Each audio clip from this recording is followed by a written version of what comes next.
the only thing that matters is that we build a product that actually helps people. And if we do a good job with that, then they were willing to pay for it. And if they're willing to pay for it and sufficient enough people do that, that gives us the option to, go public, for example.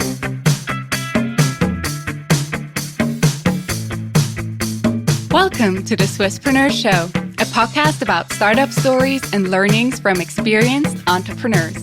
Here's your host, Sylvan.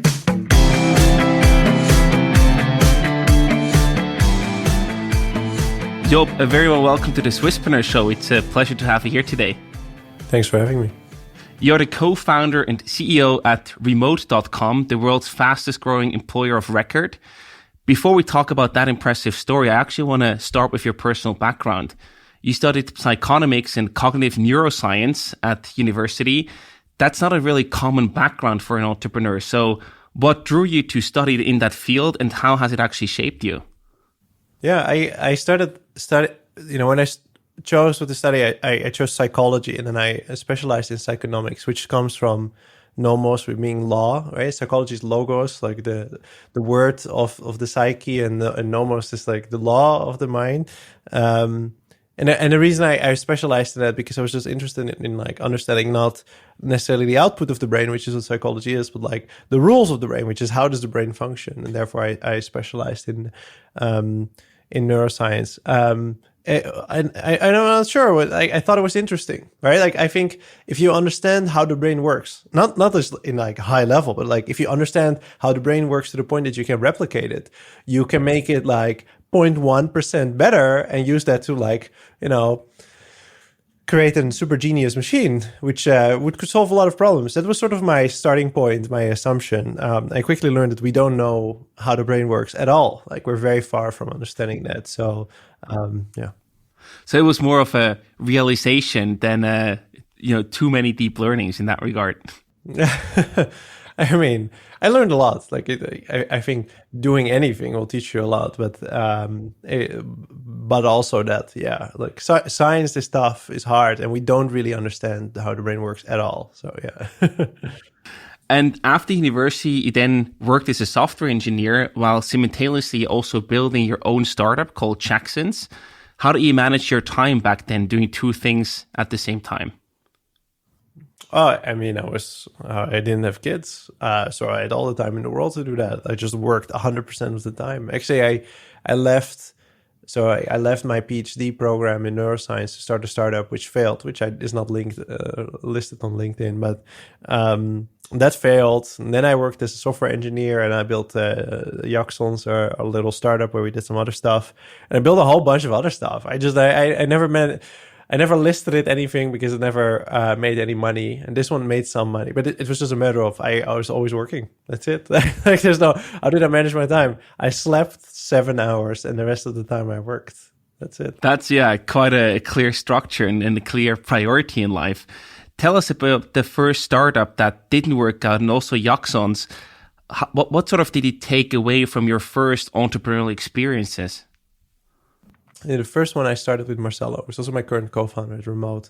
And we wanted to build something that would help you find a job you love, which is very similar to what we do today. But we had no money. And so I just, we had great intentions, but we ran out of money before we could realize anything. So I had to look for a job, which is when I started working as a software engineer. But I did a million things. Jackson's was one of them, and there were many others. Marcel and I built a whole bunch of apps and things. I think, the main thing that I took away from it, one, is that I really enjoyed the process, right? Of building something, doing something exciting, like trying to figure out how to do this startup thing. Like, where do you begin? How do you do that? Like, and also just, getting into practice of doing all of these things and getting comfortable with that idea. Besides just, enjoying the fact of doing that. Like, I always had the wish, I just never gave up doing it, right? And I think I learned 1,000,001 lessons. One of the most important ones is, the age-old talk to your customers. Even if you don't have a product, that's a pretty important one. And a bunch of others. Like, at one point we built software at Jackson's for homeowner associations, which I quickly learned was that building the software was not the difficult part, but like the audience, the addressable market was absolutely awful.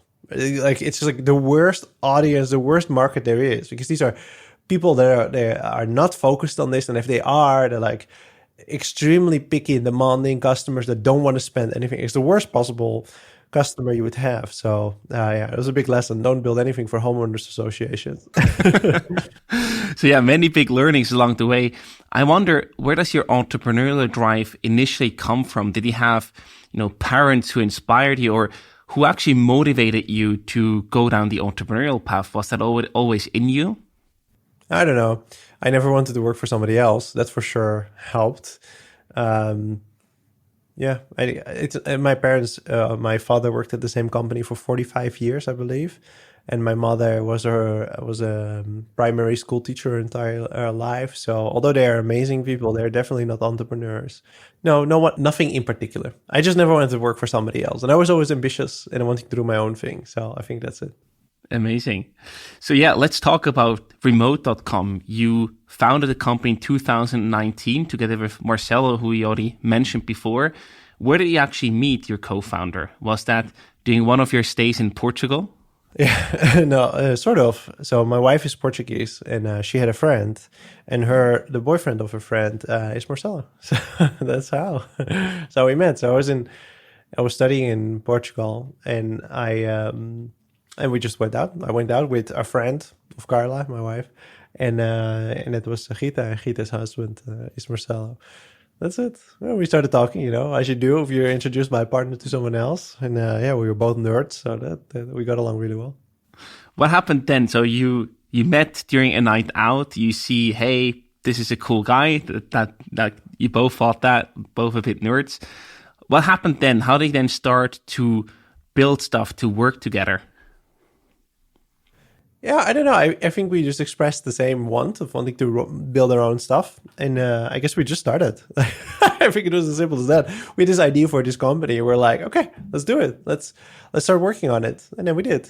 It was never, I don't remember it being like particularly, I left my science career and I was living on money that I borrowed from my parents, which wasn't very much.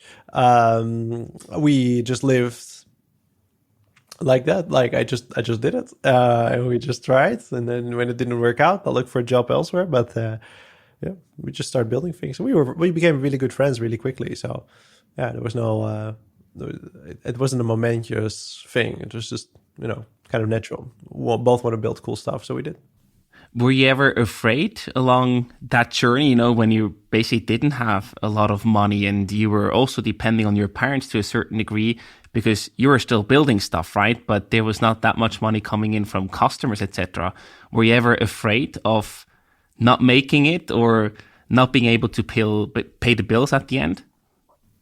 No, I wasn't. I mean, look, my parents are not rich, but I knew that I could just find another job, and I knew that I'm in control of my own fate. So I can, if I need to, I find another job if I see that the money was running out, which is what happened. And I was living with my wife. We were earning no money whatsoever in Portugal. So yeah, I found a job in the Netherlands, so I had to move. But I had a dog.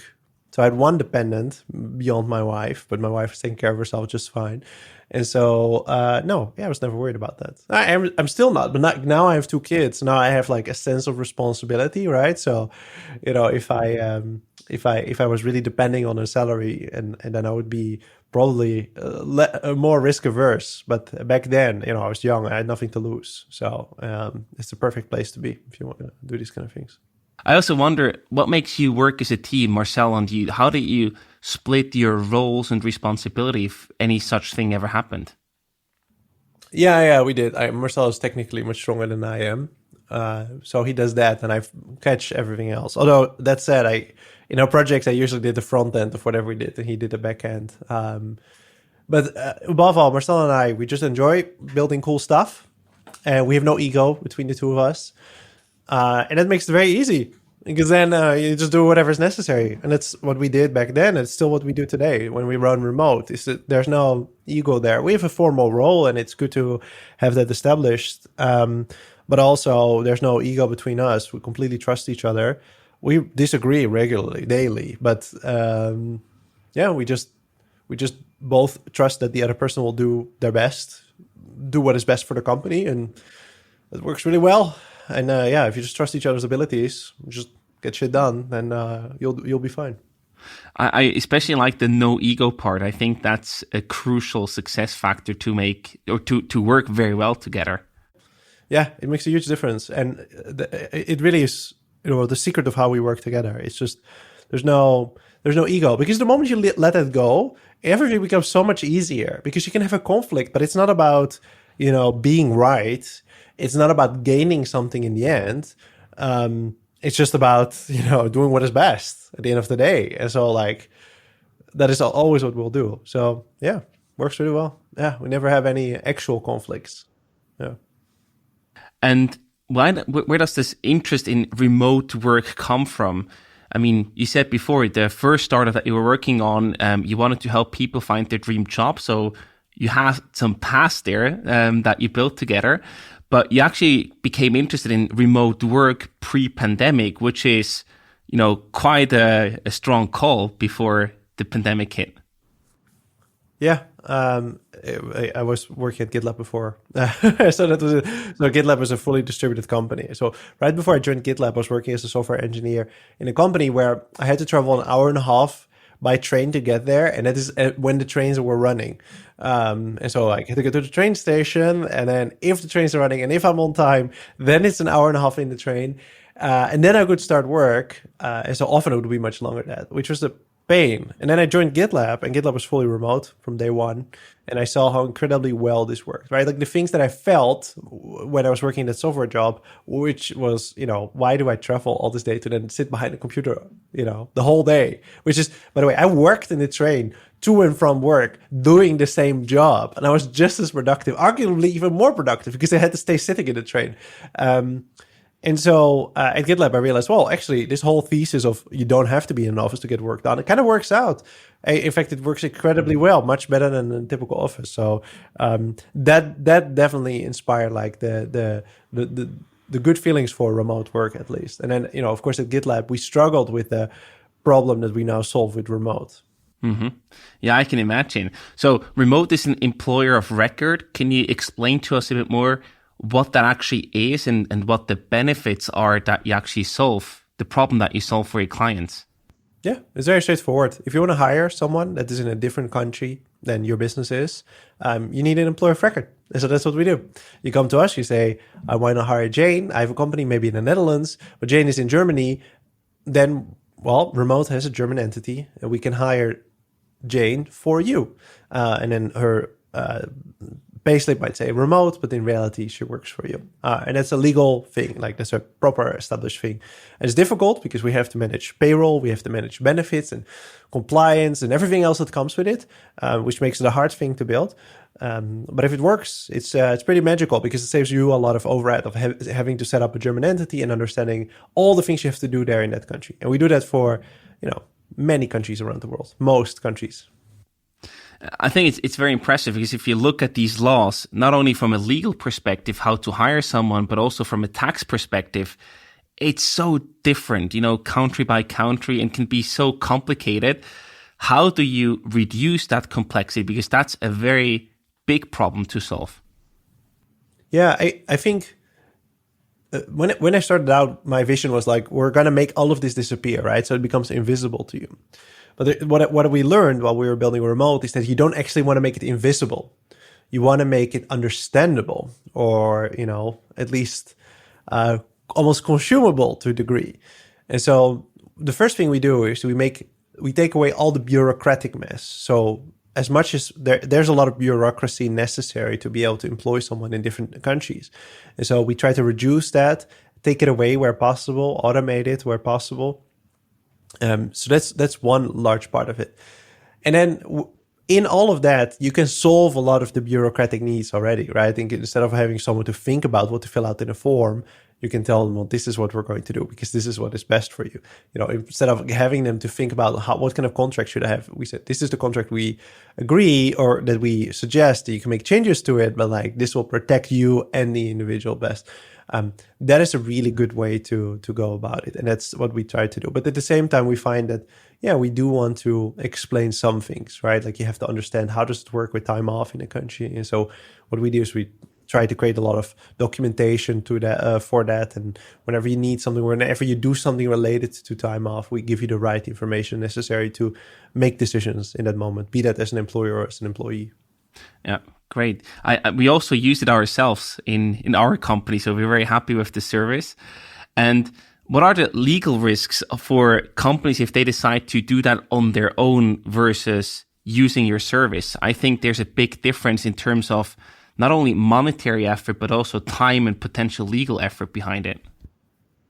Yeah. I mean, I encapsulate all of that by saying overhead, but it is a lot indeed. So setting up your own entity is a thing you have to take very seriously. You know this because you have an entity already in the country which you are incorporated, right? Which means that you have to pay taxes somehow, right? Or at least report to the taxes in a certain way. It means that you have to operate compliantly as an organization, right? This is beyond just labor laws. This is like, what does your company do? Why does it do it? And how does it relate to the original, the parent company, if you have one? So you have all those things, and those all have requirements and regular intervals of reporting and everything that comes with that. And then you have to employ someone, which is like, now you have to think about labor laws and how does that work? And how you have to think about, what can I do? What can't I do? How does it work? How can I make someone work in this country? What do I have to give them? What do I have to provide to them? And then given all of that, you also have to provide them with, a salary, you have to be able to run payroll for them, and then you have to provide them with benefits as well. So that's a lot, and it's different for every country. It's completely different. From experience, I can tell you, it's completely different for every country in the world. And so the overhead that comes with all of that is quite significant. We're not the first at Remote. We're not the first company in the world to try to solve this, right? There are many service providers that do this for you, but they're very expensive, even if you have your own entity. And so it's expensive, but it's expensive in time. It has significant overhead, and it's really hard to balance all of this. And I think one of the biggest challenges you have to see is that in an ideal scenario, you hire someone and they are happy and nothing ever goes wrong, and then they leave your organization at some point. And that's the best scenario, right? But more often than not, something happens. It can be something good. The person gets a new job, or they get like a competitor or whatever wanting to hire them, or I don't know, like something good, or they get a baby, for example. It's all good news, but you have to handle all those situations, or bad things, right? And that makes this extra difficult, because how do you handle all of that? You're not an expert in that local country, but you want to be able to respond quickly to whatever's happening in that moment. Now, we are experts in this stuff. So for us, it's very easy to handle. Very easy. It's doable to handle these kind of things. But for you, if you're a novice in this country, of what happens if someone steals from my company when they're working for me in this particular country, yeah, that can be very difficult. So we see doing that all on your own, especially from a startup's perspective, might be a huge overkill. So it's a very good idea to collaborate with you. At the same time, how do you as Remote.com differentiate, or also, deal with potential competitors or substitutes? Or asked differently, what do you do better, and how can you offer more competitive rates than the traditional accountants in a specific country that would do the same service for you? Yeah, there's a whole number of things that we do, but they all come from the same philosophy, which is that we want to build the best product there is for these kind of things. We want to make it incredibly easy to just hire and pay people independent of where they are. And how can you make something easy? Well, the first thing, it has to be understandable. And so it can't be opaque. It can't require you to constantly call us and email us to get information. We should be serving you information. The other one is that it should be fast. It should be quick and easy. And traditionally, these companies are pure services. And for many of these service providers, they have many external dependencies. And that means that nothing is quick, because you have to email or phone someone and that person has to be available. But also, if there's other people involved and there's all these dependencies, these third parties that they require, then it becomes a telephone game where, you want something, you call your provider, they call somebody else, and it goes down the whole chain. And so that's not quick nor easy. And so what we do is we own everything ourselves. That's step one. But if you own everything yourself, that's not sufficient, right? Like that doesn't actually help you. Then we operate our own infrastructure. We run all our services ourselves. Now, with that we solve the telephone problem, but we're still not necessarily quick in doing so, right? And so how do we make it quick? We make it quick by building really great software that automates all these things. And so that means that, if you go to any of our competitors and you want to onboard someone in a country like Germany or the UK, it can take anywhere between, a few weeks to maybe a few months. With us, as long as everybody is like ready to fill out their information and has their data with them, you can do it in like 30 minutes or so. And that's the difference. And that's because we build really good software to solve all of this. So technology, software is basically your leverage to automate and to be cheaper and faster than any other solution out there. That's it. It's not software, any software. It's the software specifically that we build and that we continue to build every single day. Yeah. Before we were talking about the legal risk, right? So you do solve a very pressing problem of any company wanting to go abroad. Now, I imagine that just, thinking about potential risks, that some countries might also see that your services that you're providing can be sort of not accepted by these governments, that they say, well, you're on the payroll, but technically it's the other company employing them. Do you have any legal challenges or risks that you see in that regard from countries not accepting or not welcoming the setup that you provide? We only operate in places where we see and we are certain that we are not at risk, the individual is not at risk, and the actual employer is not at risk. But certainly some countries give us a hard time to get to that point. And then we tend to just work with local governments to try to find a way to make this work. But there's no situation in which we would operate in a country and it wouldn't be allowed. We luckily have the advantage of having done this now in 70 or so countries. So we can go to a new country and say, like, this is how we do it elsewhere. And this is how, and that certainly helps. But there are some countries in the world where, it will probably be very difficult, or we might have chosen to like postpone opening up there. But generally we find that it's doable. It's doable with effort anywhere in the world. It's not, it's not without challenges. But I think, if you think about like countries and laws and taxes, which is, we are in the interplay of all of those things, in the end, we're doing something that's beneficial for the country, right? Because we tend to bring in more tax money for the country.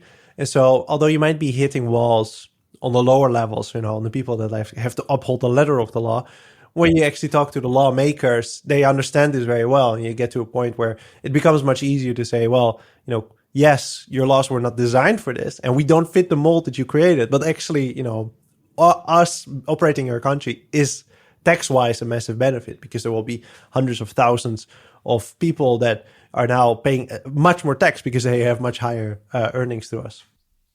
Yeah, that makes a lot of sense. So the incentives in that regard are actually really, aligned in that regard, that you help the countries to thrive and to make more money. And that's a very good incentive to play along with.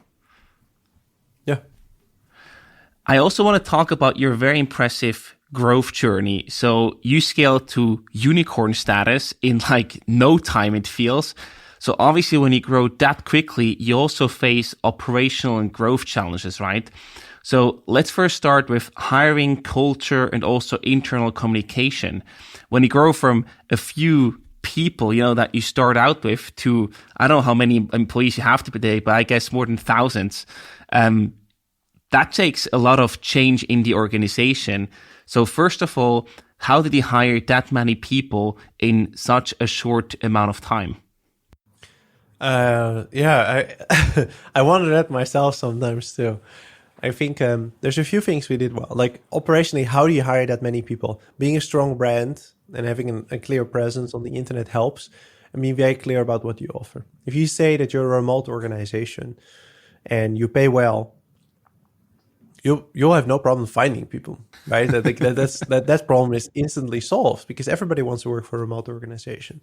And so, the next step is well, then assuming you have all these roles open, you have a clear process of doing this, and you have a team of recruiters that can actually interview them, then what remains is like figuring out how to onboard people quickly. And like, that's a matter of iteration and treating it like a product, right? So with us, there's a lot of automated onboarding stuff that we do, and there's a lot that ties to the values that we set for our company and the way that we believe that, how you should start to understand the company. So that's how. Yeah, I could talk about this for hours, but in essence, that's really how it is. And I think for a large part of this, we had a pretty strong brand, and we were really clear about what we were offering and what we were expecting from individuals, right? Alignment with our values, very clear kind of job descriptions, and then you can go pretty fast. How do you actually build or invest in your brand as a good employer? I mean, of course, offering the remote option and a good salary are, parts of it, but what else did he do to also transform and actually share that message to the people that they actually know about that offering? Yeah, I think there's many ways, but I think one of the cheat codes is like having a public handbook like we have, which is, this is how we run our company. This is how we communicate with each other. This is, how it is to work for us. And if those things are positive, that's going to help a lot. And then you just talk about it, right? You just tweet about it. You talk about it on like social media. That's a pretty good start. And in our case, it aligns very much with what we are doing and with something we were already talking about. And so if you say, well, if you join us, you get unlimited vacation days, but not the thing where it's a trap, but actually have a minimum number of vacation days. And then you should just to take a day off, and there's no working times, and we don't actually spy on you. Like, this already puts us apart from so many organizations, right? Like, the bar is really low in that sense. If you establish all those things, then yeah, you're gonna go pretty fast. I see. And once you then hire and onboard all the people, right, you still have a culture. You mentioned values that are very important to you that you share before that, but how do you actually take care of the culture part when you're then growing so fast to not make any false compromises along the way and still purposefully build and shape the culture by growing fast at the same time? Yeah, I think, there's a few things. One is being very clear about the values and making sure you embed those in everything that you do, from, onboarding to performance management to just day-to-day things, right? That's a really important one. If you keep repeating those, that will become part of the company. The rest is essentially just making sure people talk with each other. And that solves all of your culture, right? And in a remote organization, making sure people talk with each other is just by creating a lot of opportunities for them to opt in to get to know their colleagues better. But that really is it.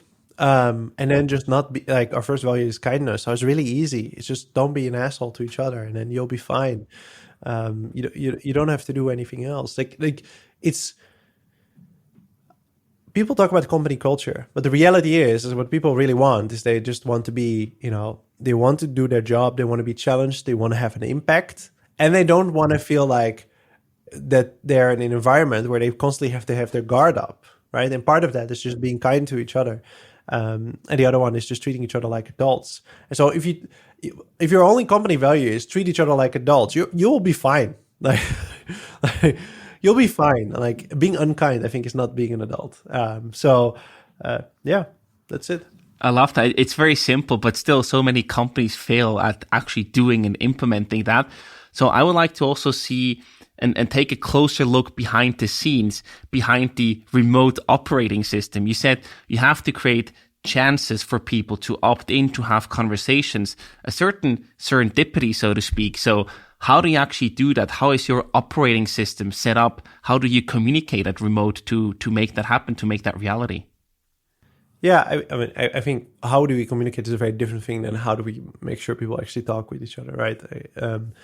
I can address them separately, but like, how to actually get people to talk to each other is just by creating a lot of opportunities. And those actual opportunities are, one, having automated coffee calls, right? If you join the company, you have to meet with 10 people that you don't know and then just have a 30-minute chat with them. It's by having many moments throughout the week to hang out with each other. It's by encouraging people to use tools like audio-only rooms where you can hang out together.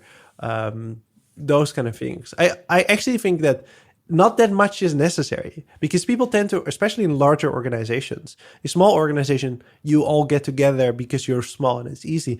In larger organization, people tend to self-organize to pretty strong degree, especially if there's a lot of work to do.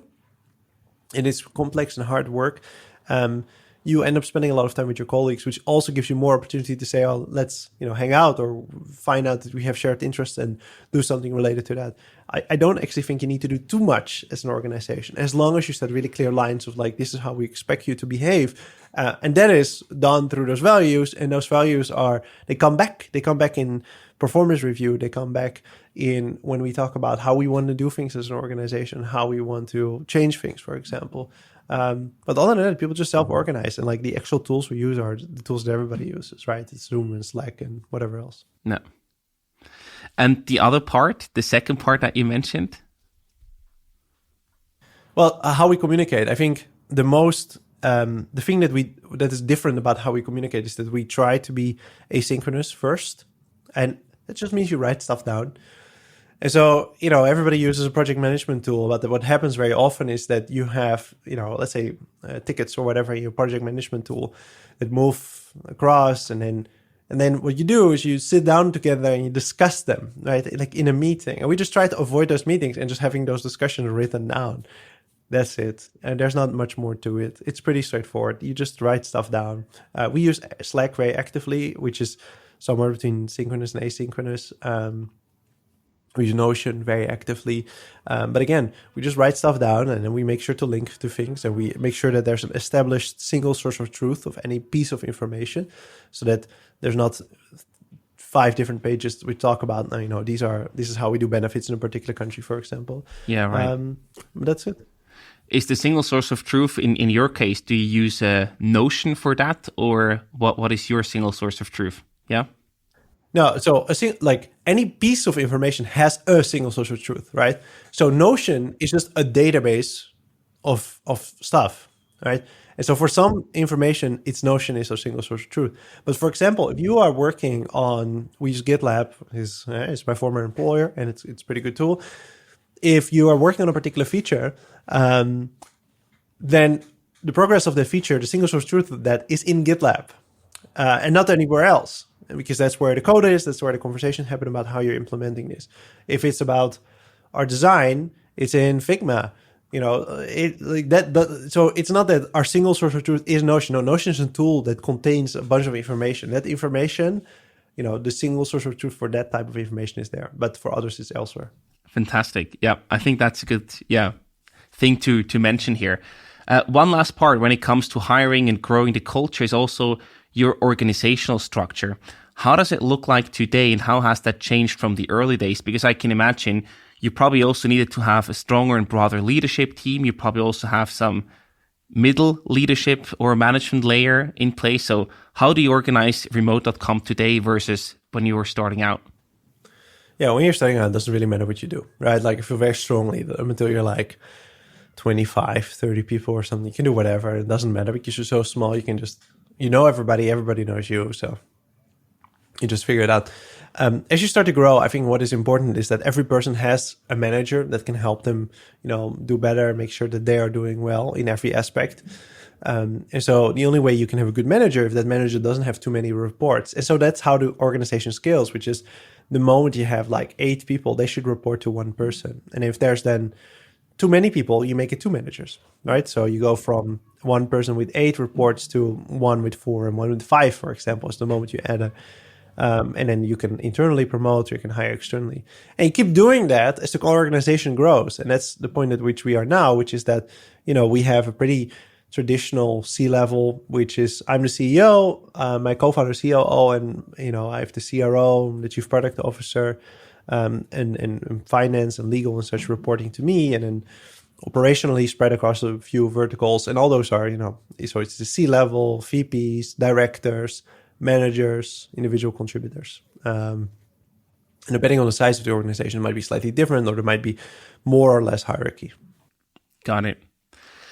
Now let's talk about the other challenge or part of growth, fundraising. Usually, startups also require some funds to actually grow fast and capture the market, especially as in your case, where you have to do quite an upfront investment to do the legal setup, the organizational setup. So what role did raising funds play for you to get to the size and to the unicorn status where you are today? well, the unicorn status is determined by how much we raised, right? At which valuation. So it is very directly one-on-one. No, like we would not have been able. We actually, when we started out the company, we knew we were at one point at a crossroad where we said we're either going to raise money and do this thing, which is what we did, what we built today, or we're going to take it slow and build things that slowly monetize and start to build up over time. And so, yeah, we ended up where we are today because of the reason that we raised, and it was pretty instrumental. We would not have been able to build this fast without raising money. I think today we would have been without raising money in a very different place. A lot less people. Right. What sort of helped you to make that decision to raise or not to raise? Was there any certain aspect that was very clear to you that made you raise money? No, we wouldn't be able to do what we did today. We knew that. We knew that it would be a large upfront investment, and it would take a while, and just significant amount of money to even just do it in the first place. And so that was it. Like there was it was either we do this or we do something entirely different that is not as expensive to do, which is a really reasonable thing to want to do, right? Like, I think for us personally, the decision was like, well, we have to do this at least once, right? Like we have to do the crazy startup journey at least once. And so we did. And I can imagine at the same time when you take on quite a significant amount of money and actually, get to that unicorn status, that there's also more pressure, and because you're responsible for more clients, more employees, more money from other people, basically. How do you deal with that level of increasing pressure and responsibility by everything growing so quickly, but also getting so much bigger so quickly? Yeah, I'm not sure. We just want to build something cool, and the money helps. That's really how I think about it. I think if you raise money at all, you change the game because you have external people, expecting a return on whatever the money is that they gave you. And so whether you raise, I wouldn't necessarily say that it feels different to raise, a small, seed round of 500,000 or something, as it does to raise, less around 300 million. It doesn't really feel different, right? Like the investors are different, and of course the amounts are different, and the process is a little bit different, but like the feeling of it is the same. Is that it's external money where you have a responsibility to get a return on it, so you have to take that very seriously, and it adds a certain amount of pressure. I don't necessarily feel like the pressure is more or less. I think the pressure gets more as your company grows on you personally as a leader, because the complexity becomes so much higher and your actions have such a greater ripple effect. But the money raising in itself, that feels the same. Okay. And how do you plan to deliver that return? I mean, your business model is subscription based, so it's like a compounding interest effect that is kicking in there, right? The more employees, the more tiers you can sell, the more revenue you can make, basically. Is that also your play, or what is your strategic play there? Going IPO or targeting for an acquisition one day? No, we want to IPO it one day. I think, the only thing that matters is that we build a product that actually helps people. And if we do a good job with that, then they were willing to pay for it. And if they're willing to pay for it and sufficient enough people do that, that gives us the option to, go public, for example. But and so yeah, that is what I hope to do. But that does not make us a successful company in of itself. But it would be nice to do that. But above all, we just want to build something that is really, really great. Because whether we would fail today or whether we fail when we're IPO'd, it would be very painful for a lot of people. And I'm not talking about me. I'm not even talking about the people that work for us, but especially the people that we serve and that we run payroll for. Is that also how you would measure success, by the product or the users that you have? Or how would you measure success for remote.com? For me personally, it is whether I see my vision realized, which we're not even close to. Whether I think externally it is, how much profit we make, right? Or how successful we are in the public markets. So. And what's your personal vision where you're not even close yet, if you're open to share? I want to get to the point, I have a long-term expanded vision, but even if we're just narrow it down to the things that we're doing today. I want to get to the point where it is so easy and so smooth and there's no human intervention at all, which would allow us to like significantly reduce costs as well and pricing as well. And we're not there yet, and nobody is. And a lot of things have to change in the world outside of remote to get to that point, and we're pushing hard on those things. But yeah, for it to be super easy, transparent, and quick to hire people anywhere, yeah, that would be nice. Perfect. There's one last point that I would like to talk about when it comes to challenges of a very rapidly growing company. You briefly touched upon it, that your role, of course, also as a founder and CEO completely changes once you go from 20, 25 people to, thousands of employees, basically. So what are some of the biggest changes that you also as a CEO and founder had to go through and to develop over the time to grow rapidly with the company, not have a growing company, but not growing with it? Yeah, that's a good question. I think fundamentally your job is the same. Which is you just have to do what is best for the company, right? I think as the company grows, it's important to realize that how you do that can really change. In some ways, it really changes because, hiring is always a really important part of your job.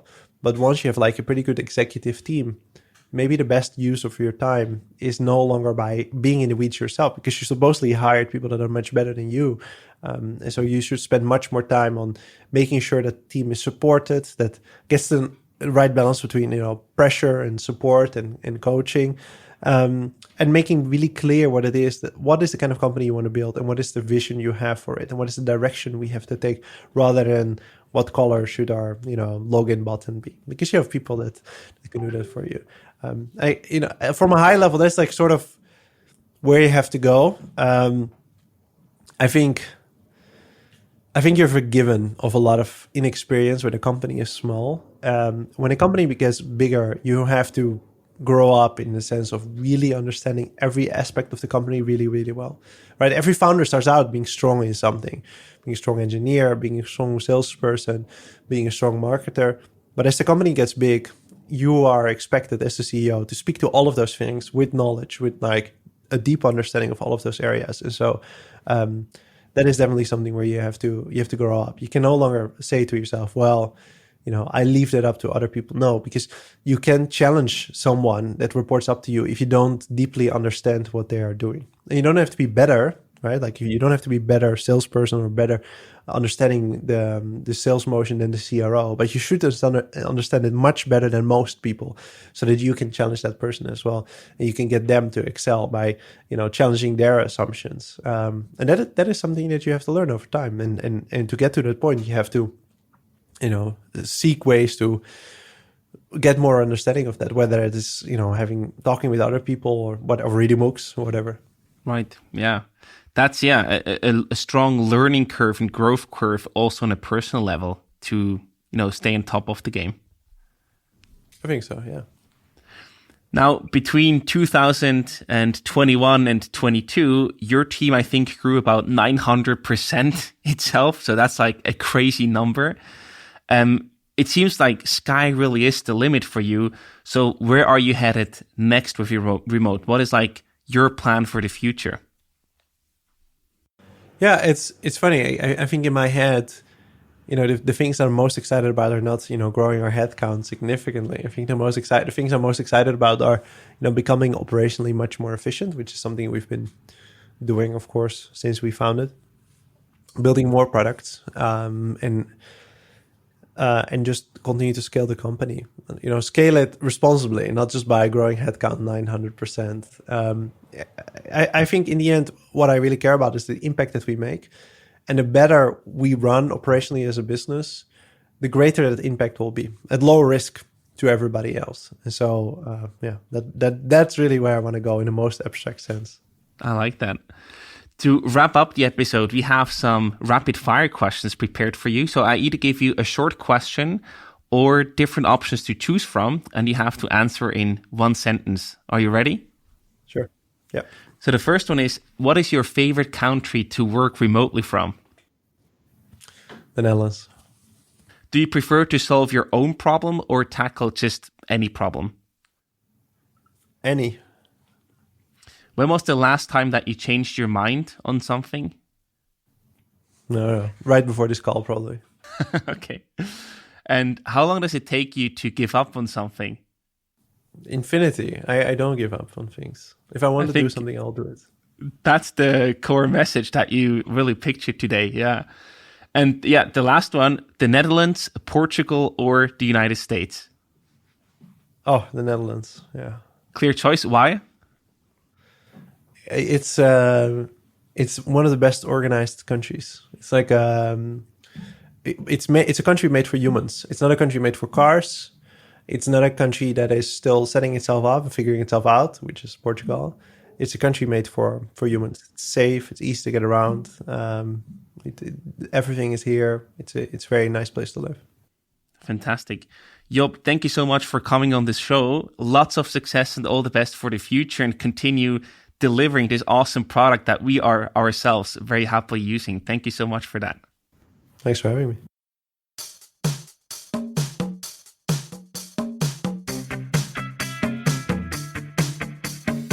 We hope you enjoyed today's episode. If you did, you can support us by rating our show on Apple Podcasts. This way, we can reach an ever-growing number of aspiring entrepreneurs.